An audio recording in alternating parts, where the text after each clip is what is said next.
제가 아는 한 목사님이 보수적인 신학, 총신대를 졸업하고 그 학구적인 열심을 인해서 독일로 유학을 갔습니다. 독일에서 한 10년 정도 공부를 했는데, 그리고 박사 과정을 했죠. 그리고서 이제 한국에 돌아왔는데 신학이 굉장히 많이 바뀌었습니다. 보수적인 신학에서 자유주의 신학으로 완전히 바뀐 모습으로 돌아왔습니다. 그러니까 예수님의 신성을 전혀 인정하지 않는 그런 모습이 된 거죠. 자유주의 신학을 이끌고 있는 두 개의 기둥이 있습니다. 그것이 바로 독일의 자유주의 신학파라고 하는 하나의 기둥이고, 다른 기둥은 바로 미국에 있는 예수 세미나라고 하는 모임입니다. 이 독일 자유주의 신학은 우리가 잘 아는 대로 슐라이에르 마흐라든지 알브레히트 리철이라든지 아돌프 폰 하르나, 그리고 루돌프 불트만 등의 학자가 주도했던 인간의 이성과 합리적인 사고 위에서 성경을 해석하고, 그리고 기독교의 본질을 도덕적인 그리고 내적 감정 체험 중심의, 어찌 보면은 심리학 차원에서 기독교의 본질을 설명을 하고 있습니다.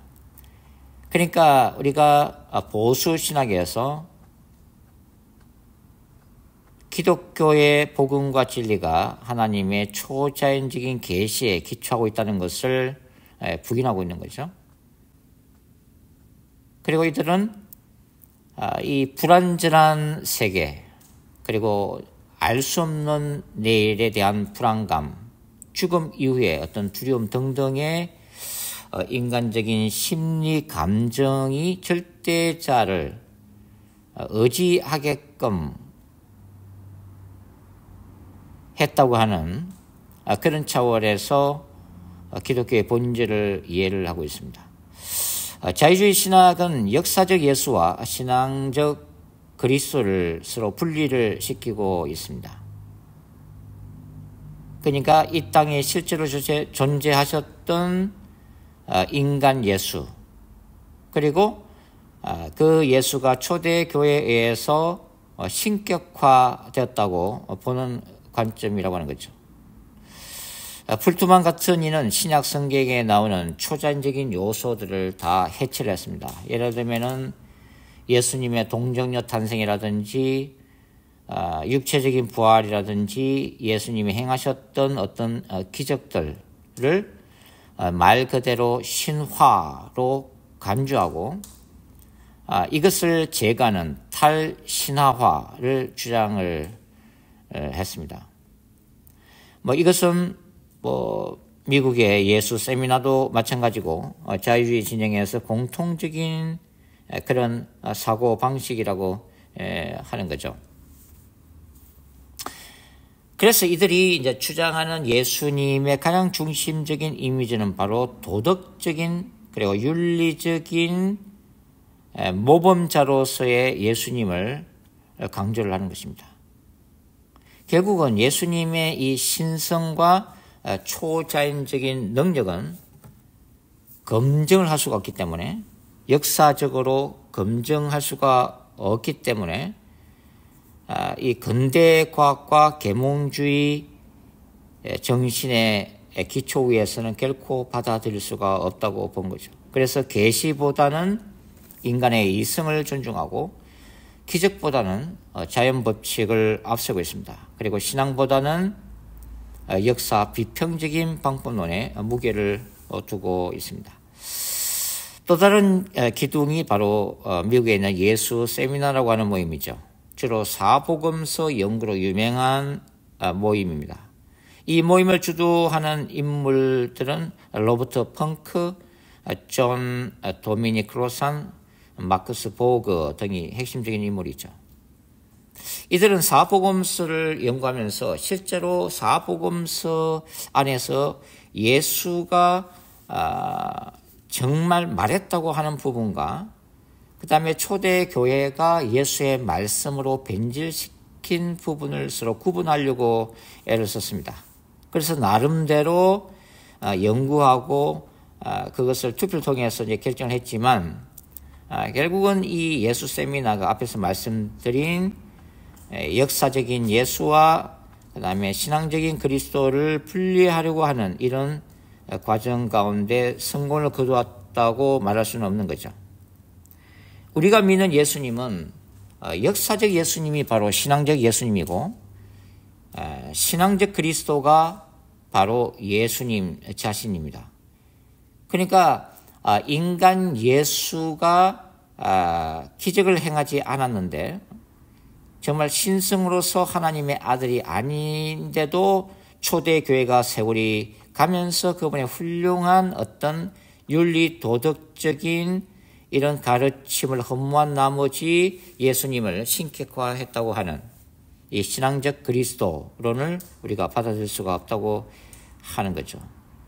팔레스타인에서 기적을 행하셨던 그분이 바로 역사적인 예수님이십니다.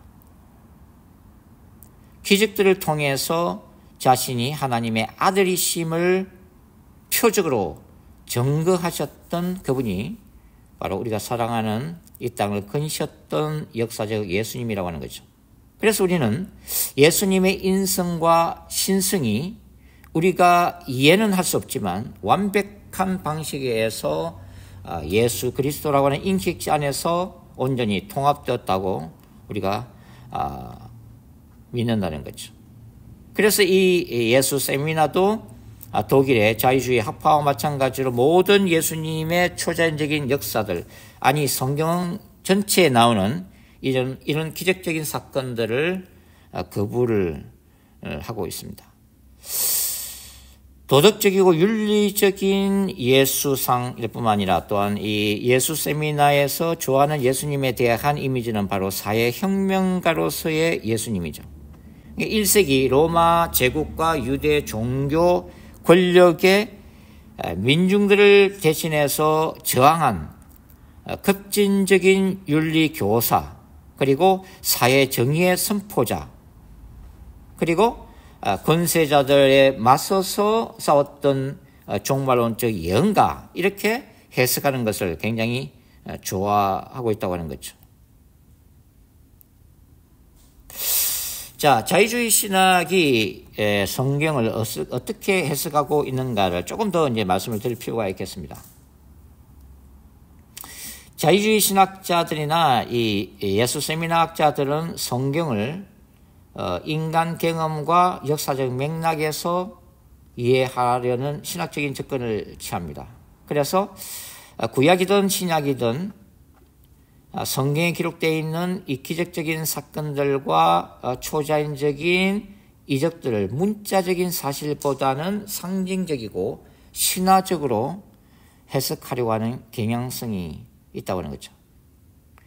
그러나 저는 이러한 사건들이 역사적인 기초 위에서 어떤 신학적인 편집 과정을 통해서 어떤 메시지를 전해주려고 하는 역사적인 사실과 신학적인 의미를 가진 이중적인 의미로 저는 성경 본문을 해석을 하고 있습니다. 자유주의 신학은 한마디로 성경 기록이라고 하는 것은 인간이 그 당시의 상황 속에서 그 메시지를 듣는 공동체를 향해서 성경 기자가 인위적으로 만들어낸 역사적인 산물이고 문학 작품으로 보고 있다고 하는 거죠. 그러나 우리가 이제 성경을 이해하는 관점은 당시 공동체에게 성경 기자들이 어떤 메시지를 전하고자 할 때에 당시 전승되거나 기록되어서 전해내려오는 자료들을 토대로 그 사람들의 신학적인 어떤 경향성을 따라서 재편집되어서 오늘날의 성경 본문이 완성되었다고 보는 것이 바람직하다고 하는 것입니다.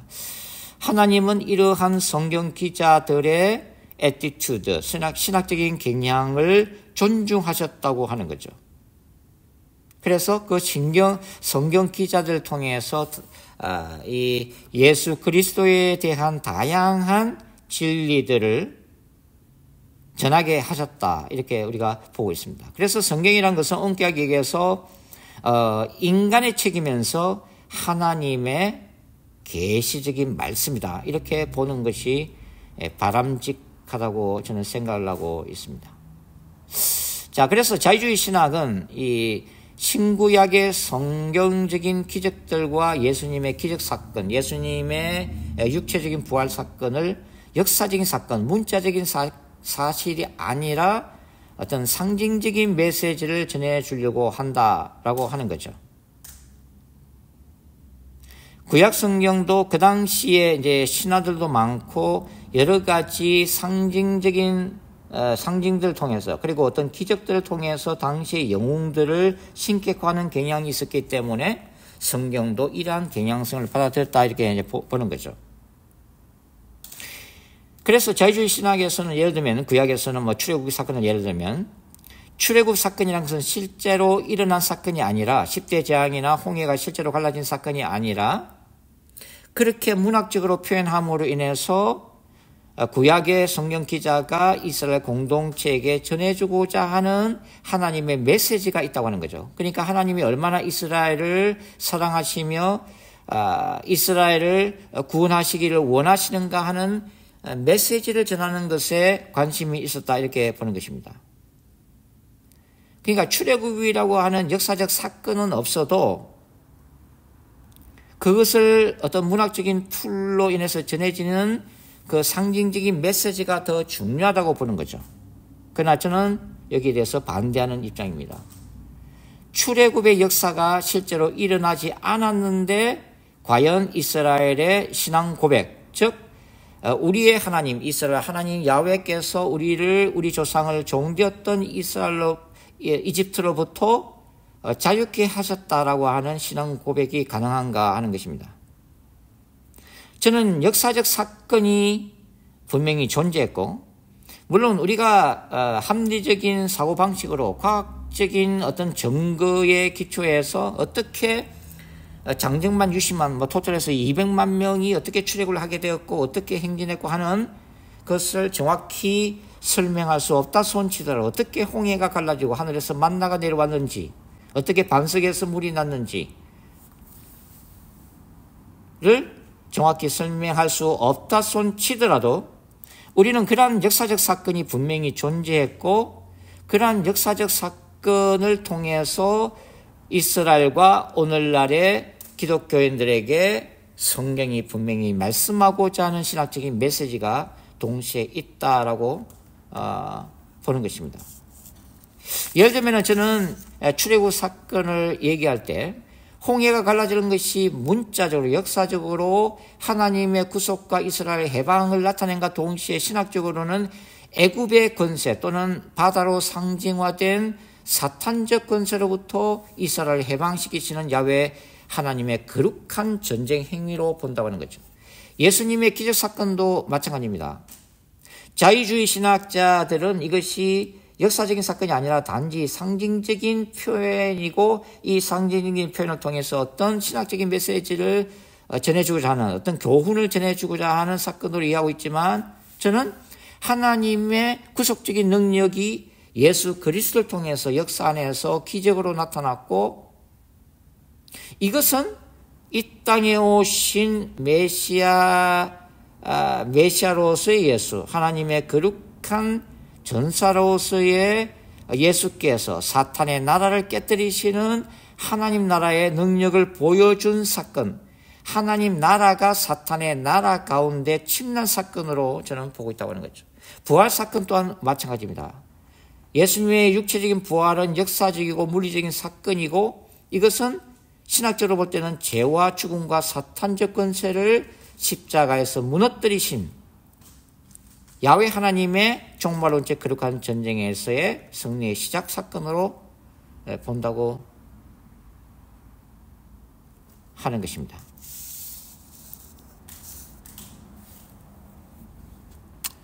자, 자유주의 신학이 이렇게 성경의 기적들을 합리적인 인간의 이성과 계몽주의 사상 위에서 해석을 하게 되면서 결국은 신구약의 모든 초자연적인 기적들을 제거하고 예수 그리스도의 신성을 제거함으로 인해서 예수님을 소크라테스나 뭐 공자나 스카모니와 같은 어떤 윤리 도덕적인 차원, 그리고 어떤 우주의 진리를 깨달음을 얻은 탁월한 인류의 스승으로 이렇게 보게 되면 당연히 다양한 종교 전통 내에서도, 즉 다른 종교에서도 진리와 구원이 존재한다고 보는 종교다원주의로 기결될 수밖에 없다는 거죠. 예수 그리스도의 유일한 기적들과 배타적인 진리를 인정하지 않는다면 결국은 종교다원주의로 빠져들 수밖에 없다고 하는 거죠.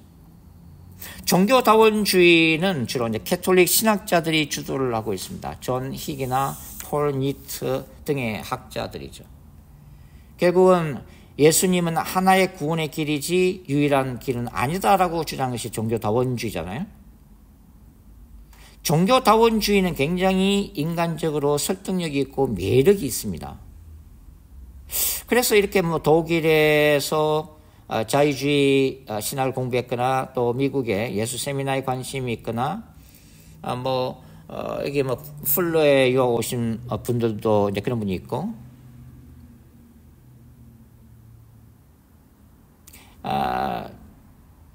어찌 보면 지성적으로 똑똑한 분들이 종교다원주의에 매료되는 이유 중에 하나는 굉장히 논리적이라고 하는 거죠. 그러니까 우리가 어떤 답변하기 힘든 신학적인 질문이 굉장히 많잖아요. 왜 예수 그리스도만인가? 왜 예수 그리스도를 통해서만 구원을 받는가? 이 배타적인 교리를 합리적인 인간의 사고방식으로는 설명할 수가 없다고 하는 거죠. 포스트 모더니즘 사회에서 절대적인 진리가 무너지고 각자의 개성과 생각이 존중되고 더군다나 모든 여러 가지 다양한 종교들이 함께 공존하는 이 시대에 오직 예수 그리스도의 구원의 유일성이라고 하는 이 배타적인 교리가 설득력을 잃고 있다고 하는 거죠. 그리고 지옥 교리도 마찬가지죠. 지옥 교리. 어떻게 사랑이 많으신 하나님이 예수님을 믿지 않았다는 이유 하나만으로 지옥에다가 집어넣으시고 영원토록, 그것도 뭐 한순간이 아니라 영원토록 육체적인 고통을 받으면서 내버려 둘 수 있는가? 이 지옥 교리도 이해가 되지 않는다고 하는 거죠. 앞에서 말씀드린 기적들도 마찬가지잖아요. 이런 초자연적인 기적들이 동정녀 마리아도 마찬가지잖아요. 남자 없이 어떻게 여자가 잉태를 할 수가 있는가? 이런 기적들이 현대인들에게 과연 설득력이 있는가 하는 거죠. 예수 세미나의 존 도미닉 크로산이 이제 십자가의 대속 교리도 굉장히 이제 부인을 하는데, 예수께서 십자가에서 대신 인류를 위해서 피를 흘렸다고 하는 이것이 현대인들이 과연 받아들일 수 있는 교리인가라고 묻습니다.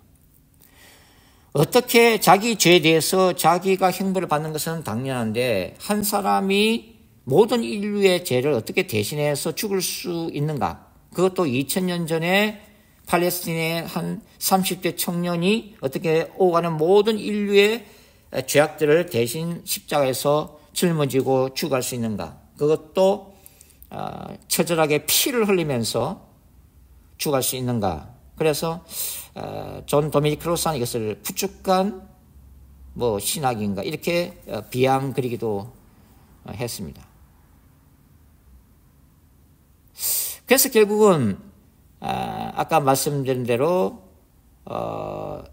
예수의 그리스도의 유일성이나 예수 그리스도의 신성을 고집함으로 인해서 종교 간의 갈등을 일으키고 예수 외에는 구원이 없다는 이 배타적인 교리를 통해서 종교가 충돌되고 그로 인해서 전쟁이 일어나고 세계 평화가 파괴되는 그런 독단적인 교리를 버리라고 촉구를 하고 있는 거죠. 오늘날 왜 개신교가 기독교가 되고 기독교가 이렇게 쇠퇴하고 있는가? 그것은 예수 구원의 이 배타적인 교리가 현대인들에게 도무지 설득력을 얻지 못하고 있기 때문에 기독교가 버림받기 때문이 아닌가. 그러므로 기독교는 이러한 어떤 기적을 강조한다거나 예수 구원의 유일성이라고 하는 배타적인 교리를 버릴 때에만, 즉 예수님이 인간적으로 정말 사랑이 많으시고 그 다음에 낙고 고통당하는 자들을 위해서 이 땅에 오셨고 십자가를 지기까지 그들을 사랑하셨다는 이거 하나만 올바르게 외쳐도 세상 사람들한테 환영을 받지 않겠느냐, 그렇게 주장을 하고 있다고 하는 거죠.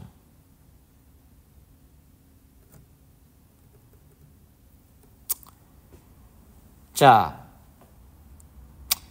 자유주의 신학과 이런 종교 다원주의 신학의 이런 신학적인 경향은 소위 이제 세계교회 협의회 WCC에도 수용이 되고 있잖아요. 그래서 종교 간 통합과 연합을 지향하는 운동을 WCC는 열심히 지금도 하고 있다고 하는 거죠. 그러면 이 자유주의 신학, 진보주의 신학의 기초는 뭔가? 저는 한 세 가지로 보고 있습니다. 첫 번째는 현대인의 죄에 대한 거부감이고, 두 번째가 사탄의 존재를 추상화시키는 것이고, 세 번째가 과학주의적 사고에 따른 초자연적 세계관의 상실이라고 하는 거죠. 자, 죄에 대해서는 불신자들이, 세상 사람들이 가장 싫어합니다. 당신이 죄인입니다. 왜 죄인이에요? 착하게 살고 있는데. 교회를 다니는 우리 교인들도 마찬가지죠.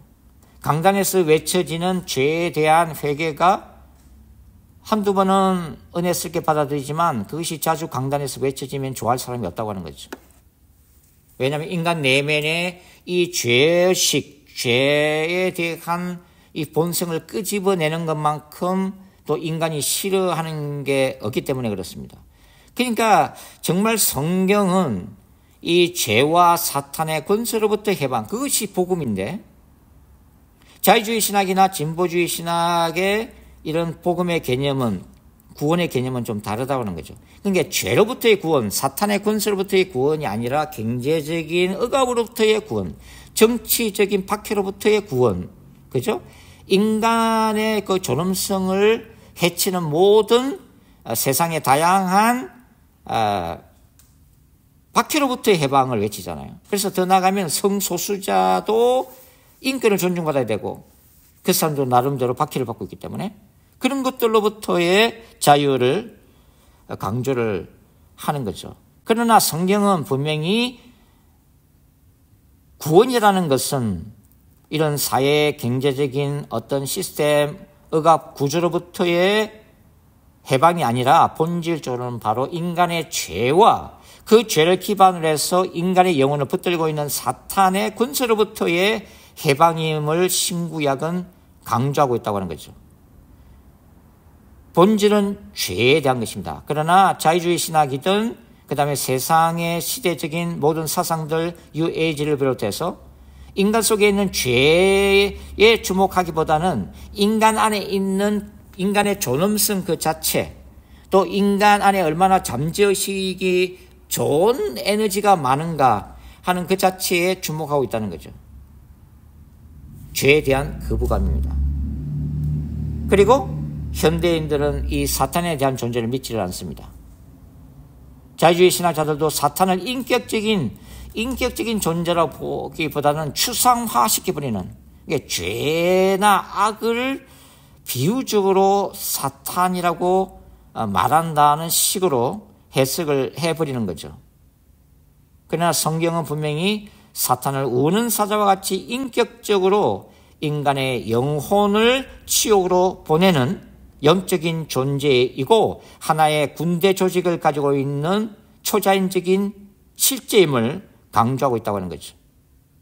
그리고 지금까지 말씀드린 것처럼 이런 자유주의 신학이나 현대인들이 기적들을 믿지 않는 것은 과학주의적 사고, 합리적인 사고에서 말 그대로 초자연적인 세계관, 성경에 나와 있는 초자연적인 세계관을 거부하고 있기 때문에 결국은 어떤 이 도덕 윤리적인 기독교, 또 인문학적인 기독교, 여러 가지 경제, 정치, 사회, 문화적인 불평등과 부조리와 억압으로부터의 자유를 중심 과제로 삼고 지금도 달려가고 있다고 하는 것입니다.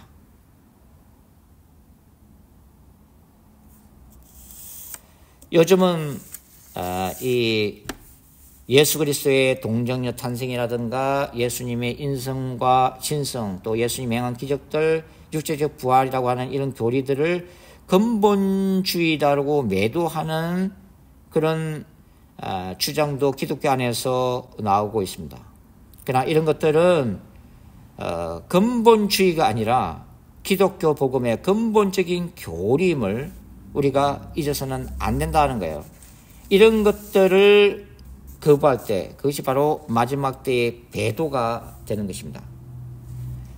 성경은 얼마든지 우리가 신학적으로 다양하게 해석할 수가 있습니다. 그러나 그럼에도 불구하고 성경이 보여주고자 하는, 성경이 변증하고자 하는, 성경이 지키려고 하는 근본적인 교리는 바로 교회 공동체가 끝까지 지켜나가야 될, 그리고 이 모든 이 마지막 때의 인간의 사상과 세계관을 지배하고 있는 비기독교 세계관과 마지막 때의 교회 공동체는 진리를 보존하면서 동시에 거룩한 전쟁을 싸워야 될 사명을 부여받고 있다는 것을 우리가 기억할 필요가 있습니다. 자, 자유주의 신학, 진보주의 신학은 인간을 더 이상 죄인으로 보지 않습니다. 존귀한 존재, 윤리적인 가능성을 지닌 존재로 간주하는 거죠. 인간의 타락한 본성보다는 인간 안에 있는 긍정적인 이 모습들을 더 발견하고 집중을 하고 있습니다. 그래서 결론은 죄에 대한 행벌과 구속의 필요성을 제거하면서 타 종교와 더불어서 서로의 진리를 인정하면서 이 땅에서 평화롭게 함께 공존하기를 추구하고 있다는 거죠. 그러나 성경, 특별히 종말론에서는 경건하게 사는 자는 박해를 받을 것이고, 이러한 자유주의 신학과 종교다원주의라는 신학 자체가 마지막 때에 사탄이 전 세계적으로 펼치고 있는 주요한 전략들 중에 하나라고 하는 사실을 우리가 기억할 필요가 있고, 이러한 자유주의 신학과 종교다원주의는 결국은 적그리스도의 세계로 인간들을 인도하고 있다는 것을 우리가 기억할 필요가 있습니다. 우리는 성경으로 돌아가서 과연 성경을 통해서 성령께서 무엇을 말씀하시기를 원하시는가, 이 시대가 어떻게 흘러가고 있는가를 직시하면서 말씀과 기도 가운데 늘 깨어서 우리가 최후의 심판대 앞에, 바로 주님의 그 거룩한 심판대 앞에 섰을 때에 착하고 충성된 종, 진리를 위해서 성령 안에서 끝까지 싸우고 믿음을 지킨 자로 기억되기를 주님의 이름으로 축원드립니다. 그렇습니다. 거룩하신 아버지 하나님, 오늘 이 시대에 너무나도 넘쳐나는 이단들과 비기독교 세계관 가운데 교회 공동체는 침몰하는 배같이 깔아앉고 있습니다. 성령의 불은 꺼져가고 있고 우리들은 전혀 힘이 없습니다. 갈릴리 바다를 지나면서 배가 난파되는 지경에 이르렀을 때 제 아들이 주여 우리를 왜 돌아보지 아니하십니까? 우리를 살려주십시오라고 절규했던 것처럼 어찌 보면 침몰하는 가운데서 우리는 주님 앞에 부르짖습니다. 그러나 주님은 바다의 권세를 꾸짖으시며 풍랑을 꾸짖으시며 능히 바람을 잠재우시며 하나님의 교회를 살리시는 분임을 우리가 믿사오니 다시 한번 저희들에게 찾아와 주시고 주님의 교회들 안에 회개의 역사가 시작되게 하시고 진리가 살아나게 하시고 성령의 강력한 역사가 일어나서 다시 한번 마지막 때 영적 부흥을 통해서 초대교회 사도 행정적인 교회로 회복되고, 그리고 우리가 직면해야 될 마지막 때의 순교자의 자리까지 달려갈 수 있도록 은혜 부어 주시옵소서. 그리고 하신 예수님의 이름으로 감사하며 기도드리옵나이다. 아멘.